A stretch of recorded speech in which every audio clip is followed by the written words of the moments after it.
Olá, é um prazer estar aqui com vocês, associados da FEPESP. Faço parte da equipe da Coordenadoria de Educação e Cultura e esse é mais um programa do Associado Escritor.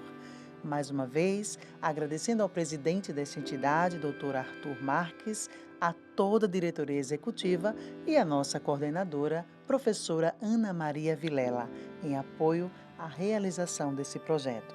Lembrando que o Programa Associado Escritor é uma iniciativa da Biblioteca, junto à Coordenadoria de Educação e Cultura, com um só objetivo: dar visibilidade e promover ações literárias dos nossos associados escritores.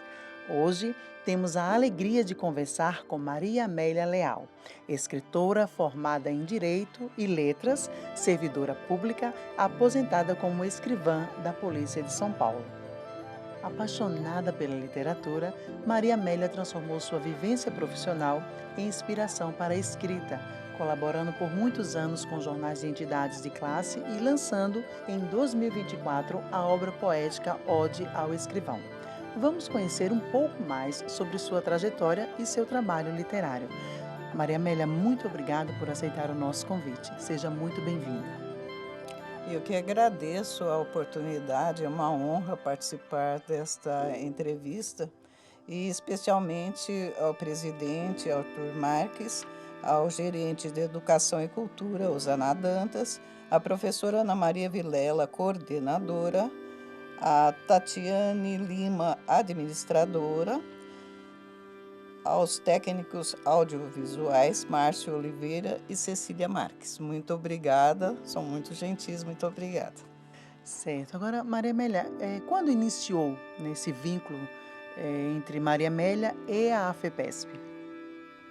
O vínculo propriamente dito iniciou há 2 anos, quando resolvi conhecer a entidade e me interessei textualmente e me apaixonei pelo grupo da associação da parte de escritores. Me identifiquei, me senti em casa, senti no meu habitat. Seja muito bem-vinda, então. Muito Agora, obrigada. falando sobre Maria Amélia, onde nasceu seu interesse pela literatura e pela escrita, né? E veio antes ou depois da sua formação? Na realidade, desde que fui alfabetizada, eu tinha tendência a rimas. E as professoras perceberam que eu mais rimava do que seguia a tramitação normal do texto, que seria sujeito, verbo, complemento.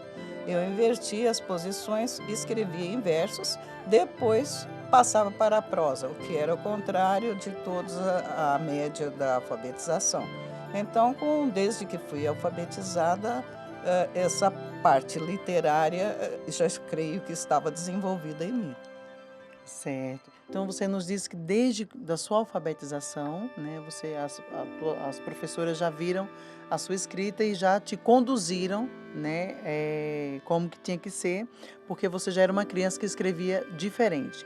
Então, mas desde sempre você escreveu, desde sempre você guardou as suas escritas ou onde iniciou, literalmente? Como foi influenciar ou como você foi influenciada a escrever prosas, versos, desde quando? Na realidade, eu no primeiro ano do curso ginasial, eu trabalhava na escola e para ganhar os estudos, meus pais eram muito humildes, e as professoras perceberam que eu tinha tendência humanística e me inscreveram na colmeia, consegui uma bolsa de estudos e fui tomar conta da biblioteca na escola. Foi como colocar a raposa para tomar conta do galinheiro. Então, eu ficava o dia todo no colégio, estudava na parte da manhã, na parte da tarde, lia todos os livros, inclusive os que as freiras apreendiam antes de devolver para os pais das alunas, eu lia todos. Então, aos 12 anos, virei uma rata de biblioteca, com certeza. E escrevia. Depois parei no ginásio por necessidade de trabalho e continuei estudando. Depois fiz técnica em contabilidade e ingressei em letras, que é o que eu queria ser professora. Mas, por incrível que pareça, já tinha, quando me formei em letras, já tinha passado no concurso para escrivã de polícia.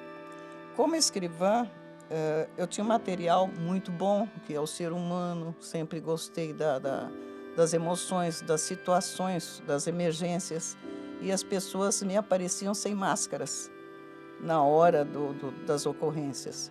E aquilo me aguçou mais ainda o interesse pela escrita, mas como eu vivia num ambiente muito violento, e durante 8 anos fui a única mulher escrivã de polícia no ABC, em Santo André. Naquele tempo não existia a delegacia da mulher, as mulheres se deslocavam de Santo André, São Caetano, para fazerem ocorrência comigo, por ser mulher e talvez falar a mesma linguagem. E nessa vivência, permaneci 8 anos em Santo André como escrivã. Durante esse período, como tinha feito letras, passei no concurso para professor de português. Mas permaneci como escrivã porque, infelizmente, o professor é muito mal remunerado no Brasil. Passei num concurso de nível superior para ser professora de português. Optei por continuar como escrivã de polícia porque, mesmo exercendo uma função de nível médio, eu ganhava mais que professor.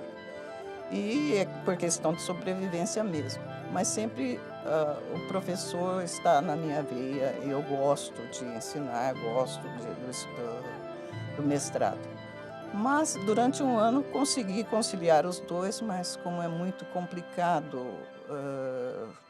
dar aula e ser escrivã, era complicado dar aula e ser escrivã, optei pelo escrivanato.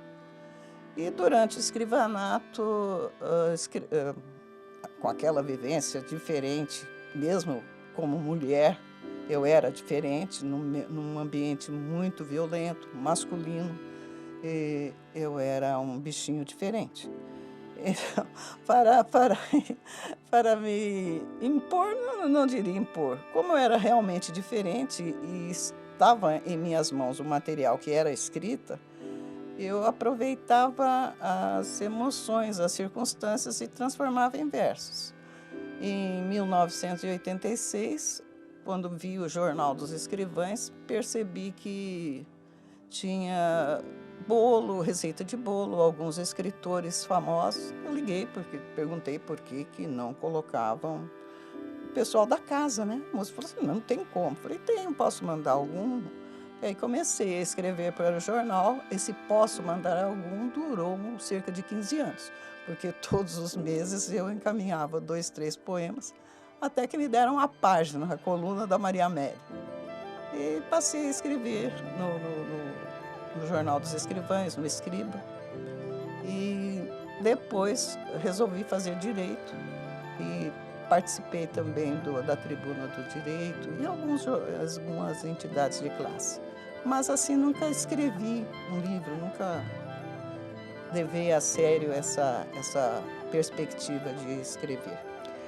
Certo, mas não levou a sério, mas aí temos um livro escrito, né? Então, agora nós vamos falar sobre essa obra, né?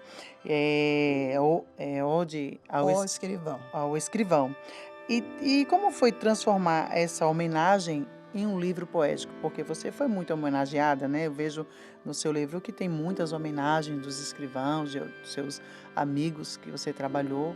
E como foi isso, transformar essa homenagem, né, num livro poético?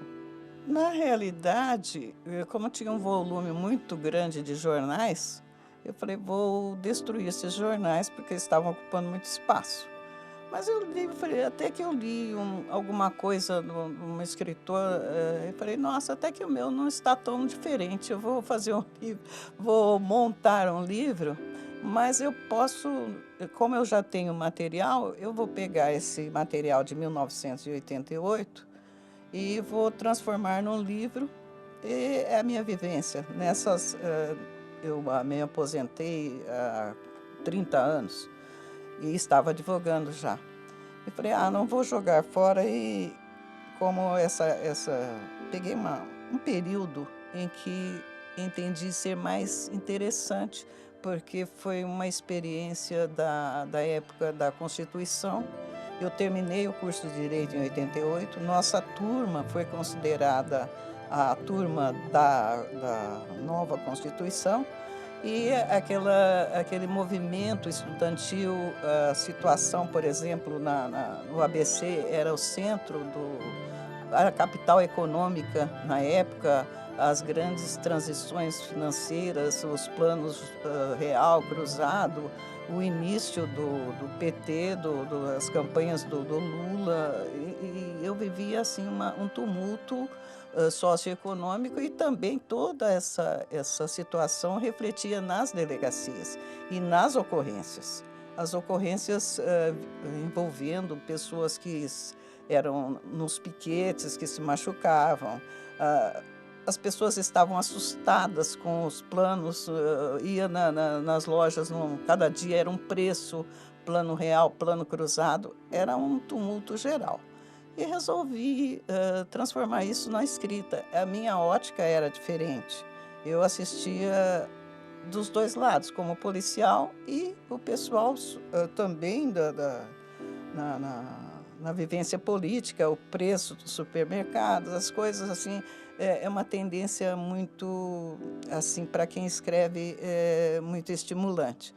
E peguei essa parte esse período de 88, da década de 80, 90, e coloquei os recortes no livro e montei o livro, já tinha tudo escrito. Então, todas as publicações são referentes a esse período. Por exemplo, tem a morte do Ayrton Senna, falo dos Mamonas Assassinos, eu falo sobre a guerra no Oriente Médio, era Irã, Iraque, agora mudou só de lugar, continua. E os temas, mesmo olhando agora, os temas são atuais, porque apenas se repetem. Com certeza. Agora, e falando do livro, também esse seu livro ele foi lançado, né, na Associação dos Escrivães, né? Como foi isso para você? Qual o significado desse momento? Quando me dirigi ao presidente e perguntei se poderia consultar alguma coisa, algum jornal que eu quisesse, ele falou tudo bem, mas quando ele viu o livro, o doutor Renato Del Moura, ficou entusiasmado e, inclusive, prefaciou o meu livro, que também foi prefaciado por eminentes nomes do escrivanato paulista. O senhor doutor Jairim Lopes Roseira, que foi professor na Academia de Polícia por 26 anos.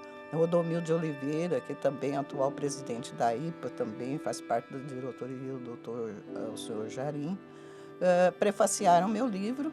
E foi assim uma surpresa gratificante o retorno da classe. Depois de 30 anos aposentada, de repente encontro as pessoas com as quais trabalhei numa situação muito assim, emocionante. Foi muito bom para mim. E beirando os 80 anos, não escondo minha idade, tenho 79 anos. E trabalhei 20 anos na carreira como escrivã, ainda advogo um pouco. E fiquei muito também emocionada quando vi que um cantor nas redes sociais perguntou se poderia musicar poemas meus. Ele musicou 2 poemas, Tony de Lima. E é muito bom ouvir o seu poema numa música, em 2 músicas, o poema Bom Senso e o poema Incógnitas está musicado, e ele divulgou, inclusive, no YouTube. Olha, parabéns. Muito obrigada. Agora, nós estávamos falando sobre esses 2 poemas que foram musicados. Eles não estão aqui nesse livro, né? São poemas novos. Não estão, porque esse livro é da década de 80 e 90. Mas eu sempre escrevi e escrevo.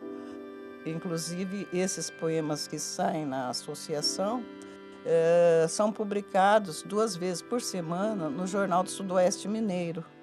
E aconteceu comigo, as coisas acontecem de uma forma inesperada. Estava em Minas Gerais, a minha cachorra comeu a minha OAB, fez o favor de engolir a OAB. Liguei para a OAB, o que fazer nessa situação? Falar, tem que publicar no jornal de circulação no local a perda da OAB. Liguei, né, para o jornal, perguntei quanto ficava para publicar a perda do documento. Disse X, né, R$ 20. Falei, nossa, se eu for publicar um poema com 4 estrofes, estou frita. Falei, não, pode mandar que se a gente gostar, publica. Faz 4 anos que eu publico, às quartas e sábados, os meus poemas do Jornal do Sudoeste Mineiro. Eu acho que gostaram. Ou seja, a sua cachorrinha também deu um Deu empurrãozinho aí, deu né? uma Muito que bem. empurrada, são circunstâncias. Agora, Maria Amélia, existe nesse livro algum poema, né, que tenha um valor especial para você? Uma estima, assim? Tem sim, tem um poema que se chama Drogas Não. Eu estava chefiando o cartório do 23º Distrito e o delegado titular teria que participar do Conselho de Segurança. Ele não pôde, o delegado assistente estava de férias, o chefe dos investigadores não quis e ele falou, Maria Amélia, sobrou para você. Eu falei, doutor, de emergência, eu vou fazer a reunião do Conselho de Segurança. Lá estava o comandante da PM, todo o pessoal da imprensa local, né? Eu falei, doutor, o que eu faço? Faz o que você sabe fazer de sempre. Eu fiz um poema, Drogas Não. Esse poema, Drogas Não, que se encontra no livro, foi divulgado na época em vários setores, foi afixado nas escolas, porque, inclusive, é atual. Sobre drogas não, foi minha experiência como professora vendo aluno drogado em sala de aula. E eu fiz o Drogas Não, drogas totalmente contra, lógico, eu manuseava droga, isso era meu material de trabalho. E eu fiz o poema Drogas Não e o Conselho de Segurança resolveu divulgar na época. Isso para mim foi muito gratificante, eles afixaram meu poema nas escolas. Afixaram meu poema, meu poema, no caso, Drogas Não. Agora, um outro que foi divertido. Por quê? As ocorrências na delegacia normalmente são de furto, roubo, no caso, agressão, briga de vizinhos, esse tipo de coisa. E comigo, como era a única mulher, era comum as mulheres chegarem muito tímidas na delegacia, porque é um ambiente, normalmente, a pessoa nunca pisei numa delegacia, essa frase cansei de ouvir. E chegou uma senhora, assim, muito reticente. E perguntei para ela o que tinha acontecido. E ela falou assim, olha, ainda bem que é mulher que vai me atender. Eu fiquei mais interessada. Lógico, né? Eu imaginei que fosse briga com o companheiro, com o marido, esse tipo de coisa. Assim, acontece o seguinte, eu tenho um centro espírita, coloco meus despachos na encruzilhada e tem uma pessoa que vai lá e come os despachos. Eu vim fazer uma queixa, porque a pessoa come os despachos na encruzilhada. E eu falei, mas a senhora não pode fazer a ocorrência, porque quando a senhora dá um presente para alguém, o titular do presente passa a ser quem recebeu o presente. E a senhora não é parte legítima para fazer essa ocorrência. Mas se a senhora ofereceu na encruzilhada, fez a sua parte da oferenda, a sua responsabilidade termina aí. Agora, eu conheço a pessoa que come os despachos. Se a senhora quiser falar com ela, a senhora fala. A mulher levou um susto, falou, não, ela comeu os despachos, ela tinha comido da esquerda, da direita, ela comia tudo que aparecia. Acontece que eu realmente conhecia a pessoa que comia os despachos. Ela morava naquele intervalo entre a ponte e o viaduto, aquele buraco que fica. Ela tinha problema mental e entrava nos supermercados e saía comendo salame, comendo queijo na frente de todo mundo. Os proprietários iam fazer queixa.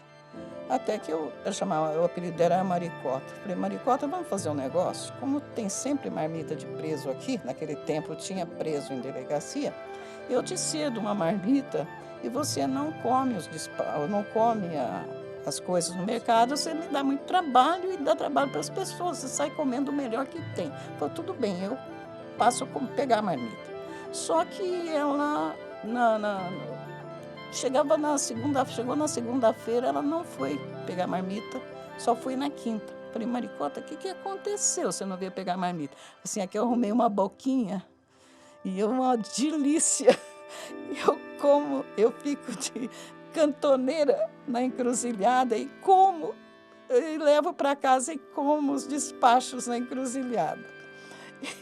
E quando eu falei para a mulher que eu ia intimar, ela falou, não, Deus me livre, então. Eu falei, Maricota, e ela comia. Então, quando a mulher veio fazer a queixa, eu já liguei os fatos, já sabia quem tinha sido a dita cuja.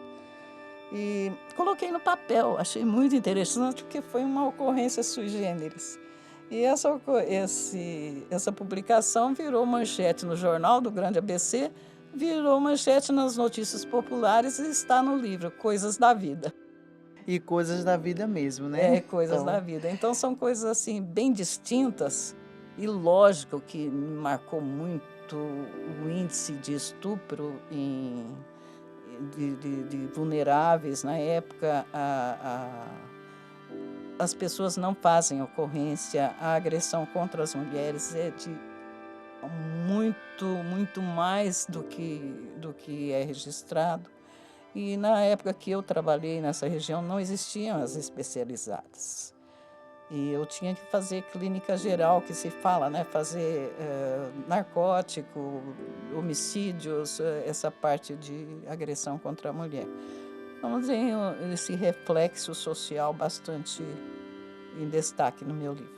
Certo, e infelizmente é algo que se perdura até hoje, Ah, né? E com nada certeza, os se pode fazer, tempos. só Deus. O grande problema nosso é a educação. Os pais mal educados, os filhos repetem aquilo, ninguém pode dar aquilo que não tem, e a grande falha na nossa sociedade está na educação. Se valorizassem a educação, melhoraria a segurança, a saúde e tudo mais. As pessoas não estão bem educadas. É, infelizmente, né? Agora, Maria Amélia, no livro, né, você enaltece, né, a figura do escrivão como a alma da delegacia. O que você gostaria que o público compreenda hoje, sobre esse profissional tão importante? Na realidade, a pessoa que fica nos bastidores, em todas as circunstâncias, não é valorizada. E o escrivão ele é a estrutura da delegacia. Ocorre que o delegado tem como função ditar as peças. Não é possível alguém ditar para 8, 10 escrivães, ou 2, 3, ao mesmo tempo, ditar o que está acontecendo. O que acontece? O escrivão passa a redigir e depois o delegado vistoria ou esse tipo de coisa. E a administração em si não dá estrutura para o desenvolvimento da própria carreira. E fica com o acúmulo de função. Na época, por exemplo, eu cheguei a tirar impressão digital em local de crime e usava a máquina de escrever. E tinha que muitas vezes comprar o material para a fita da máquina. Agora tem colega que compra material para usar na impressora. Então, essa falta de estrutura, infelizmente, continua. E a administração em si, principalmente a carreira policial, dá prioridade a quem vai para a rua, esse tipo de coisas. Mas quem fica de estrutura mesmo dada na delegacia é o escrivão, fica atrás dos bastidores. E que tem essa preocupação com os detalhes minuciosos, né? Para que nada dê errado Nada seja também escrito errado, tudo ali na linha Se é um certa. inquérito mal feito, é um processo mal feito e não Exato, tem elementos para o judiciário para oferecimento da denúncia. exato. Agora, você também tem várias participações, né, de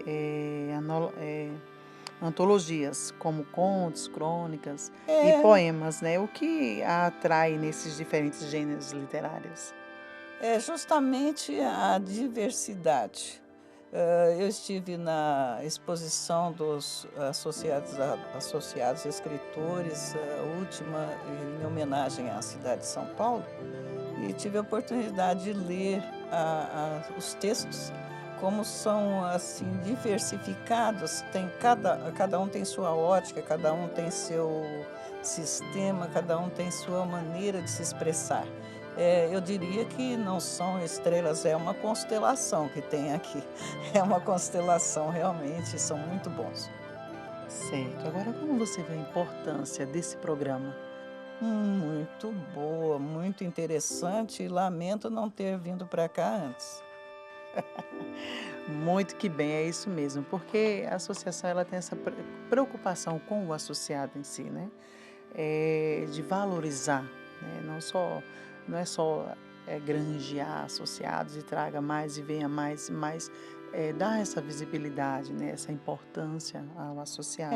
As pessoas são muito boas, muito assim, têm muito talento e basta olhar que você já sente que tem um nível de intelectual, eu diria, não de realmente de talento, que pode ser muito mais aproveitado. Exato. E a gente, felizmente, consegue observar. Que conselho, Maria Amélia, você daria para um servidor público que ainda não é associado, né, mas que é escritor? Mas e que conselho que você deixaria para ele? Que deixasse que desse mais importância a si mesmo. Eu gosto muito de escrever acrósticos, e muitos acrósticos que escrevi há 20, 30 anos, a pessoa olha, ainda me lembro. E do acróstico que você escreveu há tanto tempo. Eu escrevia os acrósticos, nunca fazia com cópias, e dava para a pessoa na hora, não sei quantos mil acrósticos eu fiz a vida inteira. Mas poemas mesmo de exaltação, no caso do escrivão, no caso das mães, dos pais, e as pessoas guardam, hã, realmente guardam, então é importante divulgar. Aconteceu comigo um caso, em que o editor do Jornal do Sudoeste de Minas, publicou um poema meu sobre a família e ele recebeu da mãe dele o mesmo poema. E ele perguntou de onde que ela tinha pego copiado o poema, porque ele ainda não tinha saído do jornal dele. E ela tinha visto num grupo a poesia que era minha e que ele ainda não tinha divulgado.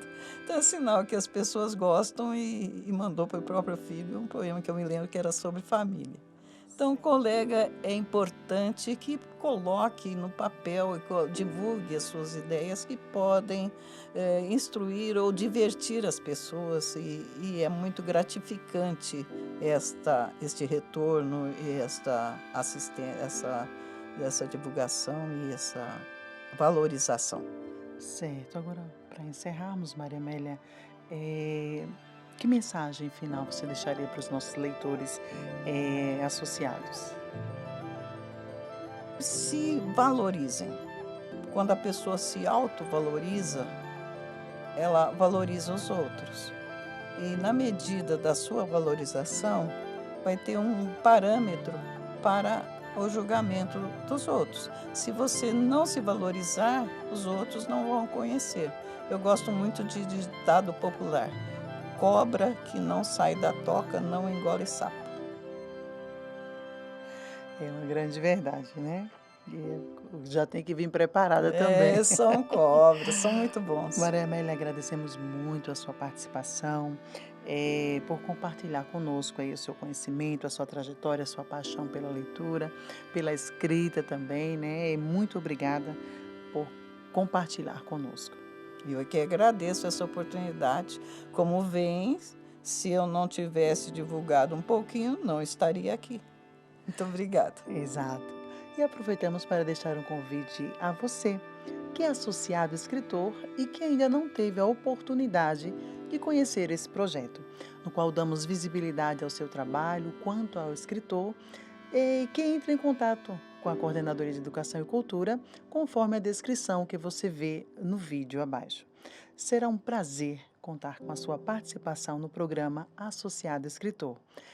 E você, que é nosso associado, mas não é inscritor, se inscreva no nosso canal, dê um like, um joinha e até a próxima.